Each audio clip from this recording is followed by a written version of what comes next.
నమస్తే పృథ్వీరాజ్ నమస్తే గారు.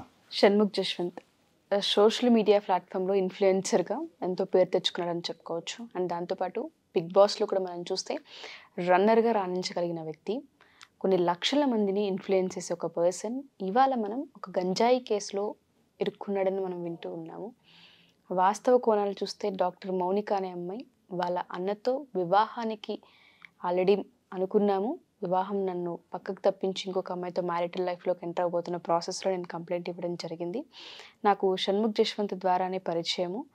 అండ్ వీరిద్దరూ 10 ఏళ్ళ నుంచి ఇంటి కోడలుగా చేసుకుంటానని మాట ఇచ్చి నన్ను పక్కకు పంపించేశారు అన్న కోణంలో నానక్రామ్ కూడా పోలీసులను ఆశ్రయించి అక్కడ కేసు ఫైల్ చేసినట్టుగా మనం వార్తలు వింటూ ఉన్నాం. ఈ కేసుకు సంబంధించిన పూర్తి వివరాలు ఏంటి? తాకట్టులో ఉన్న బంగారాన్ని విడిపించి ఆ రోజు ఆన్లైన్ రేటుకే మేము కొంటాం. Sharma gold company. ఉషా, దీంట్లో మనం ఇన్ డెప్త్ ఒక అమ్మాయి జీవితం ఏ రకంగా బజార్ పాలైంది అన్న దాని మీద ఎక్కువ ఆలోచిద్దాం. I think Mounika she's a doctor. I think doctors perceiving student, medical student, doctor. And పరిచయం కూడా నాకు షణ్ముఖ్ ద్వారానే పరిచయం అని చెప్తుంది. That is assume, that is a truth. First complaint వచ్చిన తర్వాత నేను ఒకసారి మీడియా వెంటనే చూసిన తర్వాత మౌనిక ఇచ్చిన కంప్లైంట్ ఏంటంటే నన్ను పెళ్లి చేసుకుంటా అని చెప్పేసి నేను రెడీ అయ్యి మ్యారేజ్కి ఎప్పుడు వివాహం జరుగుతుందా అని చెప్పి ఎదురు చూసిన సమయంలో వేరే అతన్ని పెళ్లి చేసుకున్నప్పుడు, వేరే అమ్మాయిని పెళ్లి చేసుకున్నప్పుడు సంపత్ నేను రెడ్ హ్యాండ్గా పట్టుకున్నాను, అందుకని ఇట్స్ అమౌంట్స్ ఆఫ్ చీటింగ్ అని చెప్పేసి అదే నోషన్లో నేను అనుకున్నా. కానీ తర్వాత మొన్న కొద్దీ ఆవిడ కంప్లైంట్ రిటర్న్గా రాసిచ్చిన కంప్లైంట్ వెరిఫై చేసుకుంటే అంటే ఒక పార్ట్లోకి వెళ్తున్నాం మనం. దాంట్లో ఏమందంటే నన్ను సెక్షువల్గా ఎక్కువ యూజ్ చేసుకున్న తర్వాత ఒక స్టేజ్లో నన్ను మ్యారేజ్ చేసుకుంటా అని చెప్పేసి ప్రలోభ పెట్టాడు. మేము మ్యారేజ్ అరేంజ్మెంట్స్ చూసుకునే సమయంలో నన్ను అవాయిడ్ చేసి వేరే అమ్మాయిని పెళ్లి చేసుకుంటాం అన్నది. ఒకసారి నేను ప్రెగ్నెంట్ అయితే గర్భాన్ని కూడా విచ్ఛిన్నం చేయించాడు డాక్టర్ దగ్గర తీసుకెళ్ళి. అంటే సిరియాటిక్గా తీసుకెళ్తే 420, 376 and this aborting without the consent or with consent, ఏదైతే ఇవన్నీ కూడా సిరియాటంగా ఆ అమ్మాయికి జరుగుతున్న అన్యాయాలు రిజంబుల్ అవుతానే ఉన్నాయి. ఈ అన్నిటినీ కూడా భరించడానికి రెడీగానే ఉంది. సెక్షువల్గా అమ్మాయి పార్టిసిపేట్ చేయడానికి, ప్రెగ్నెన్సీ డిశ్చార్జ్ చేయించుకోవడానికి, ఆ అమ్మాయి మ్యారేజ్ చేసుకుందాం అన్న ఉద్దేశాన్ని వ్యక్తం చేసింది. ఆ కోణంలో ఆ అమ్మాయి ఇచ్చిన కంప్లైంట్ వెరిఫై చేసుకుని అసలు ఇంతకీ నీకు ఇంట్రడ్యూస్ చేసినటువంటి షణ్ముఖ్ ఎక్కడున్నాడు ఇప్పుడు అని వెరిఫై చేసుకుంటా అంటే పోలీస్ వాళ్ళకి అతను క్యానబీ తీసుకుంటా రెడ్ హ్యాండ్గా ఇంట్లో పట్టుపడ్డాడు. అంటే ఒకటి ఈ ఏదో అమ్మాయి చెప్పింది తప్పు అనుకుని ఫస్ట్ టైం బీయింగ్ అనుకుందాం మనం. అనుకుంటే కనుక వీళ్ళు క్యానబీతో దొరకడుగా వ్యక్తి ఎక్కడో ఏదో షూట్లోనో లేకపోతే ఎక్కడో రెస్ట్ తీసుకుంటా ఎక్కడో ఉంటాడు. క్యానబీ తీసుకుంటా ఉన్నాడు అంటే ఇక్కడ రాష్ట్ర ప్రభుత్వం గురించి చెప్పాలి. ఈ రాష్ట్ర ప్రభుత్వం ఇప్పుడు ఉన్నటువంటి కొత్తగా వచ్చినటువంటి ఒక ప్రభుత్వం ఫస్ట్ రోజునే ఇచ్చినటువంటి డిక్లరేషన్ ఏంటంటే ఈ స్టేట్ని ఎటువంటి మాదక ద్రవ్యాలు లేని రాష్ట్రంగా తీర్చిదిద్దుతాము. ఎందుకంటే ప్రీవియస్ ప్రభుత్వంలో మేము కోర్టులో రెగ్యులర్గా చూస్తూ ఉంటాం. ఒక 3-4 ఇయర్స్లో విపరీతమైనటువంటి డ్రగ్ కేసెస్ పెరిగిపోయినాయి. అంతకుముందు ఉండే ఎవరో ఆఫ్రికన్స్ ఎవరో తీసుకొచ్చేవారు, లేకపోతే రేర్గా ఉండేది. ఈ బిగ్ బాస్ షోలోనే ఒక టైంలో షోలోంచి 3 బయట తీసుకొచ్చి ఇన్వెస్టిగేషన్ చేసి మళ్ళీ లోపల పంపించాల్సి వచ్చింది. అంటే ఒక సెలబ్రిటీస్ దగ్గర ఆల్మోస్ట్ ఆల్ కెనబీ తీసుకుంటాము అన్నది ఒక ప్యాషన్ కిందో లేకపోతే ఒక ఎడిక్షన్ కిందో స్టార్ట్ అయిపోయింది. కెనబీయే కాదు, ఇంకా కాస్ట్లీ డ్రగ్స్ కూడా తీసుకుంటా వాళ్ళు దొరికిపోవటం, ఇవన్నీ కూడా సర్వసాధారణం అయిపోయింది అన్నమాట. అంటే సాధారణమైన వ్యక్తికి ఒక రాంగ్ మెసేజ్ కూడా చాలా వరకు లాస్ట్ గవర్నెన్స్లో నేను వెరిఫై చేసింది ఏంటంటే సాధారణమైన వ్యక్తి తీసుకుంటే పెద్ద శిక్ష, సెలబ్రిటీ తీసుకుంటే దొడిదారి నుంచి బయటకు వచ్చేయటం. ఇది ఉండకూడదు అని చెప్పి గవర్నమెంట్ మంచి నిర్ణయం అయితే తీసుకుంది. అసలు ఎట్టి పరిస్థితుల్లో ఇప్పుడు ఉన్నటువంటి డీజీపీ ప్రతి మీటింగ్లోనూ ఆయన ప్రతి ప్రెస్ కాన్ఫరెన్స్లో ఆయన చెప్తున్నాడు, ఎవరైనా సరే డ్రగ్స్ తోటి దొరికితే మాత్రం I will not spare them. నేను మాత్రం ఎట్టి పరిస్థితి స్పేర్ చేయను. యాక్ట్ వచ్చేసరికి ఈ నార్కోటిక్ డ్రగ్ యాక్ట్కి వచ్చేసరికి సెక్షన్ 20 చెప్తుంది 10 years ఇంప్రిజన్మెంట్. 1-2 సంవత్సరాలు కదా, 10 years. కన్జ్యూమ్ చేసేవాడికి 3 years ఇచ్చింది. అంటే 10 years ఇంప్రిజన్మెంట్ ఉండేటువంటి సెక్షన్ని వీళ్ళు చాలా అవలీలగా దాన్ని బేఖాతరు చేస్తున్నారు. సెలబ్రిటీసే మళ్ళీ ప్రతిసారి ఎక్కడైనా ఒక రాకెట్ దొరికిందంటే ఒక సెలబ్రిటీ. మొన్న ఈ మధ్యన ఒక వెటరన్ హీరో వాళ్ళ గర్ల్ ఫ్రెండ్ ఎవరో అక్కడి నుంచి గోవా నుంచి తీసుకొస్తా దొరికిపోయింది. ఏదో లింక్లో ఒక సెలబ్రిటీ తోటి లింక్ ఉంటుంది వీళ్ళకి. అంటే సాధారణమైనటువంటి వాళ్ళు ఎవరైనా కాలేజ్ స్టూడెంట్స్ తీసుకున్నా లేకపోతే ఈ డ్రగ్ ఎడిక్ట్స్ తీసుకున్నా సరే ఆ పర్సంటేజ్ కన్నా ఈ మధ్య సెలబ్రిటీ తీసుకునేది ఎక్కువ పర్సంటేజ్ బయటకు వచ్చేస్తుంది. ఇది అన్ఎక్స్క్యూజబుల్. ఎవరైనా సరే అన్ఎక్స్క్యూజబుల్. ఈ పరిస్థితిలో ఆ అమ్మాయి ఇచ్చిన లీడ్ అయినా కావచ్చు, లేకపోతే వాళ్ళు చేసినటువంటి ఇన్వెస్టిగేషన్లో వీళ్ళు దొరికినా సరే కావచ్చు.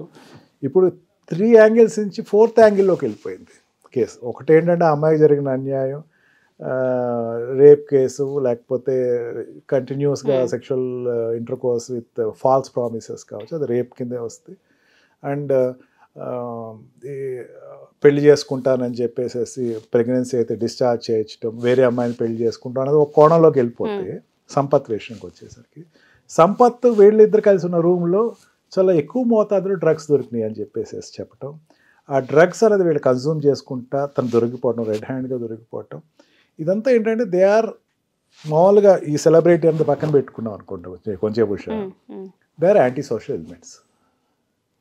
దే ఆర్ నాట్ వీళ్ళు ప్రజా వ్యతిరేక పనులు చేసేటువంటి ఒక వ్యక్తులు. అతనికి స్టార్డమ్ ఉంది, మంచి స్టార్డమ్ ఉంది అతనికి. ఇప్పుడు అతను వెబ్ సిరీస్లు ఏవో వస్తున్నాయి, తను యూట్యూబ్లో ఉండేటువంటి సిరీస్లు వస్తున్నాయి.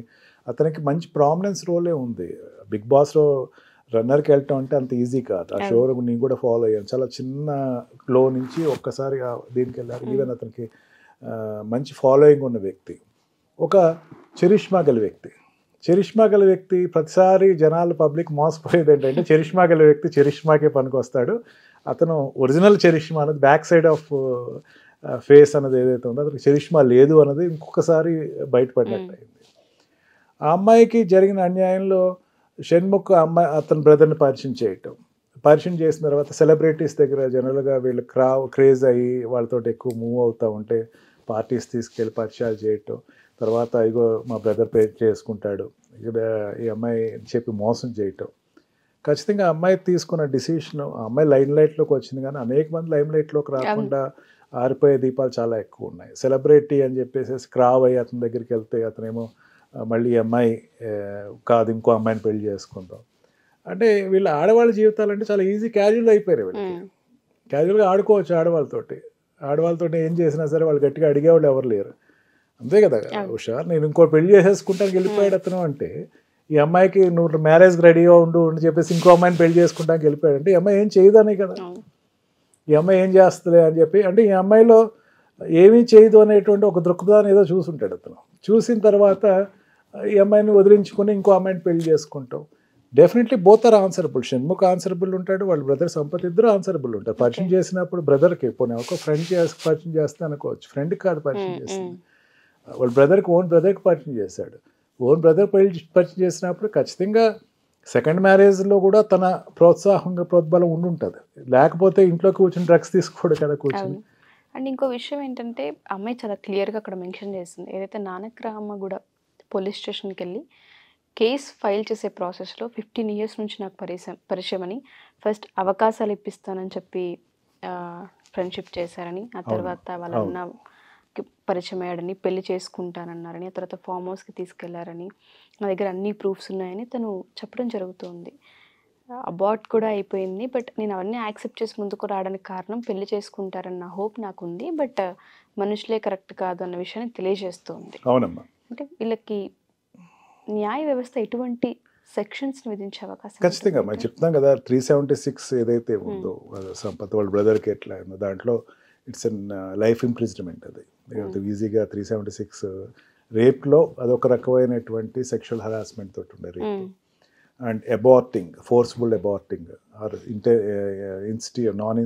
Non verification and getting aborted, ఈ సెక్షన్స్లో దాంట్లో కూడా 10 years ఇంప్రిజన్మెంట్ ఉంది. 376 అంత ఈజీగా తీసేయటానికి లేదు. నానక్రామ్ కూడా తీసుకెళ్ళి అందులో చీటింగ్ 420 అండ్ చీటింగ్లో కూడా చీట్ చేసి సెక్షువల్ ఇంటర్కోర్స్ చేయటం, నీకు క్యారెక్టర్స్ ఇస్తానని చెప్పటం. అంటే మనకి జనరల్గా ఇదివరకు ఎక్కడో సినిమా వాళ్ళు ప్రొడ్యూసర్స్ లేకపోతే వాళ్ళు బ్రోకర్స్ ఏదో రోల్స్ ఇస్తా అని చెప్పేసి చాలామంది ఆడవాళ్ళతోటి చాలా ఆడుకుని వాళ్ళు ఏదో ఎక్స్ట్రా ఆర్టిస్ట్లో జూనియర్ ఆర్టిస్టులు కింద మిగిలిపోతున్నారని మనం విన్నాం. ఈ అమ్మాయి ద్వారా మళ్ళీ మనకు అర్థమైంది ఏంటంటే ఆ వ్యవస్థ ఇంకా ఆగల, ఇంకా ఆ వ్యవస్థ నడుస్తూనే ఉంది. ఆడవాళ్ళని ఇంకా యూటిలైజ్ చేసుకుని ఏదో చేస్తాను. అమ్మాయి ఏదో రోల్ కోసం ఏదో ట్రై చేసి ఉంటుంది. అమ్మాయి కొంచెం నేను ఏదో మంచి సెలబ్రిటీ, ఆ వర్డ్ సెలబ్రిటీ అన్నది నిజంగా హుషారు. ఇట్స్ ఎంత సిక్ అయిపోతుందంటే అది ఉన్న కొద్దీ సిక్ అవుతుంది, అది మార్చురీలోకి వెళ్ళే పరిస్థితి అవుతుంది. సెలబ్రిటీ అనే ట్యాగ్ నాకు ఏదో రకంగా రావాలి, నాకు ఒక గుర్తింపు రావాలి. గుర్తింపు అనేది ఎట్లా వస్తుందో సోషల్ మీడియా. పోనీ షణ్ముఖ్ తీసేవి ఏమైనా పెద్ద పెద్ద సీరియల్స్లోనూ ఓటీపీలో ఉండేటువంటి సీరియల్స్ అంటే కాదు, అతను తీసే యూట్యూబ్లో ఉండేటువంటి సీరియల్స్. బట్ అఫ్ కోర్స్ అట్లా కూడా మంచి గుర్తింపు ఉంది, నో డౌట్. అతను తీసే షోస్ కూడా మంచి గుర్తింపు ఉండే షోస్.